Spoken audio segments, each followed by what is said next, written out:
Èyí ni àwọn adágún odò mẹ́fà tó ń fa ìṣẹ̀lẹ̀ omíyalé jùlọ ní Nàìjíríà.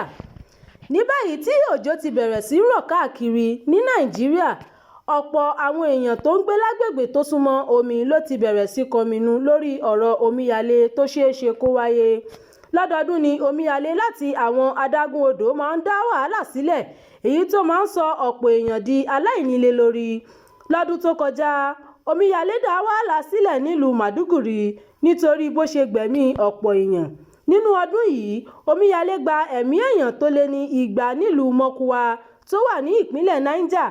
Àkójọpọ̀ àwọn adágún odò tó ń ṣokùnfà ìṣẹ̀lẹ̀ omíyalé jùlọ lọ́dọọdún ní Nàìjíríà rèé. Àkọ́kọ́ ni Lagdo Dam. Lọ́dọọdún ni ìbẹ̀rùbojo máa ń wá sọ́kàn àwọn èèyàn ní Nàìjíríà lẹ́yìn tí wọ́n bá ti ṣí adágún omi Lagdo sílẹ̀ lórílẹ̀-èdè Cameroon. Omi tó ń sàn láti inú adágún odò náà máa ń sàn dé ìpínlẹ̀ 10 ní Nàìjíríà. Ọ̀pọ̀lọpọ̀ èèyàn ni ẹ̀mí wọn ti sọnù ní Nàìjíríà látàrí bí wọ́n ṣe máa ń ṣí adágún omi náà sílẹ̀ lọ́dọọdún.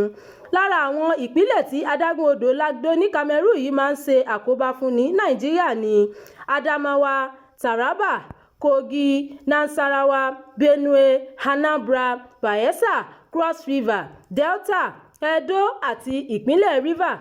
Ọdún 1982 ni wọ́n parí iṣẹ́ adágún náà pẹ̀lú àfojúsùn láti pèsè iná mọ̀nàmọ́ná fún àwọn èèyàn Cameroon àti láti pèsè omi fún àwọn nǹkan ọ̀gbìn lásìkò ọ̀gbẹlẹ̀. Ní gbogbo ìgbà tí adágún omi náà bá ti kún àkúnjù ni wọ́n máa ń ṣí sílẹ̀ tó sì máa ń sàn dé Nàìjíríà. Ẹlẹ́ẹ̀kejì ni Kainji Dam. Àárín ọdún 1964 sí 1966 ni wọ́n kọ́ adágún odò Kainji tí wọ́n sì lò ó fún iná ẹ̀lẹ́tíríkì, ìpèsè omi fún nǹkan ọ̀gbìn àti ẹja pípa. Lọ́dún 2020 ni omíyalé tó burú jùlọ wáyé ní ìpínlẹ̀ Niger, èyí tí wọ́n di ẹ̀bi rẹ̀ ru adágún odò Kainji tó fi mọ́ adágún odò Shiroro àti Jebba. Omíyalé náà ṣekú pa ọ̀pọ̀ èèyàn, ọwọ́ abúlé bíi 50 lé tó fi mọ́ ọ̀pọ̀lọpọ̀ ọkọ̀. Ẹlẹ́ẹ̀kẹta ni Jebba Dam. Ẹ̀bá odò Kwara tí kò jìnnà sí ìlú Jebba ní àárín gbùngbùn àríwá Nàìjíríà ní adágún odò yìí wà. Gẹ́gẹ́ bí adágún odò akẹgbẹ́ rẹ̀, wọ́n ṣe adágún odò náà fún ìpèsè iná ìjọba. Àmọ́ adágún odò ọ̀hún tí wọ́n kọ́ lọ́dún 1985 ti ran àwọn èèyàn àgbẹ̀ lọ́wọ́ nínú káràkátà wọn. Àmọ́ ṣá, ní ìbẹ̀rẹ̀ ọdún 2025 yìí ni a gbọ́ pé omi tó ń sàn láti inú rẹ̀ àti ti Kainji wọ oko ìrẹsì tí wọ́n rẹ̀ tó 5,000 éékà lọ. Àpapọ̀ iye owó oko ìrẹsì náà ló lé ní bílíọ̀nù 11 náírà. Lára àwọn agbègbè tí omíyalé náà ti ṣọṣẹ́ ní ìjọba ìbílẹ̀ Moro, Patigi, Edu ní ìpínlẹ̀ Kwara. Ẹlẹ́ẹ̀kẹrin ni Shiroro Dam. Ìjọba ìbílẹ̀ Shiroro ni wọ́n kọ́ adágún odò Shiroro ní ìpínlẹ̀ Niger lẹ́bàá odò kan tó ń sàn ní ìpínlẹ̀ Kaduna. Ọdún 1990 ni adágún odò náà bẹ̀rẹ̀ iṣẹ́ tó sì ń pèsè iná mọ̀nàmọ́ná tí iye rẹ̀ tó 300 mẹ́gáwáàtì. Ìròyìn ní ọ̀pọ̀ ìgbà ni adágún odò náà fa omíyalé látàrí àkúnfàyà rẹ̀. Ẹlẹ́ẹ̀karùn-ún ni Alau Dam. Kìlómítà 16 sí ìlú Maiduguri tó jẹ́ olú ìpínlẹ̀ Borno ni adágún náà wà. Èrè ìdí tí wọ́n fi kọ́ adágún náà lọ́dún 1986 ni láti pèsè omi fún àwọn àgbẹ̀. Ìwọ̀n omi inú adágún náà lé ní 100 bílíọ̀nù lítà.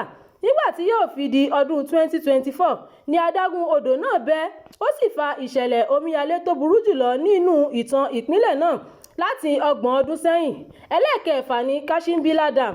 Ẹ̀bá ìlú Kashimbila ni wọ́n kọ́ adágún odò yìí sí ní ìpínlẹ̀ Taraba ní àríwá Nàìjíríà.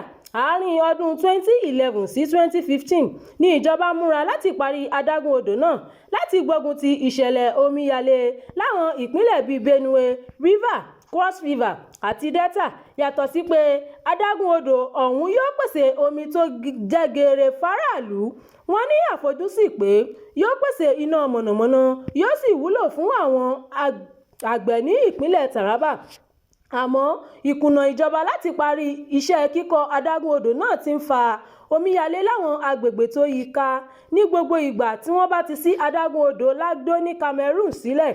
Nígbà tí akọ̀ròyìn kàn sí Umar Ibrahim Mohammed tó jẹ́ ọ̀gá àgbà àjọ Nàìjíríà Hydrological Service Agency ó ní gbogbo ohun tó yẹ ní ìjọba àpapọ̀ ń ṣe láti dènà omíyalé. Ó ní gbogbo ìgbà làwọn máa ń ṣètò ìtanijí fún àwọn aráàlú tó ń gbé láwọn agbègbè tí adágún omi wà kí wọ́n lè tètè ṣe àsálà fún ẹ̀mí ara wọn ṣáájú kí wọ́n tó ṣí adágún kankan sílẹ̀. Lẹ́yìn náà ló kìlọ̀ fún àwọn aráàlú láti má ṣe kọ etí ọ̀gbọ́n sí ìjọba ní gbogbo ìgbà tó bá ń kìlọ̀ pé kí wọ́n kúrò láwọn agbègbè tí ó ṣeé ṣe kí omíyalé ti wáyé. Ìròyìn fún ti àkókò yìí kò ní jù báyìí lọ. Ẹ má gbàgbé láti darapọ̀ mọ́ ìkànnì Jígí Alára, ìkànnì 24 tó fi ìkàlẹ̀ sí ìlú Ìbàdàn, ìpínlẹ̀ Ọ̀yọ́. Ẹ má gbàgbé láti bá wa pín ká kẹ́sì bá wa fi èròǹgbà yín sí abala àríwísí. Abdulkareem Nimot ló ti ń jábọ̀ ìròyìn láti ìpínlẹ̀ Èkó.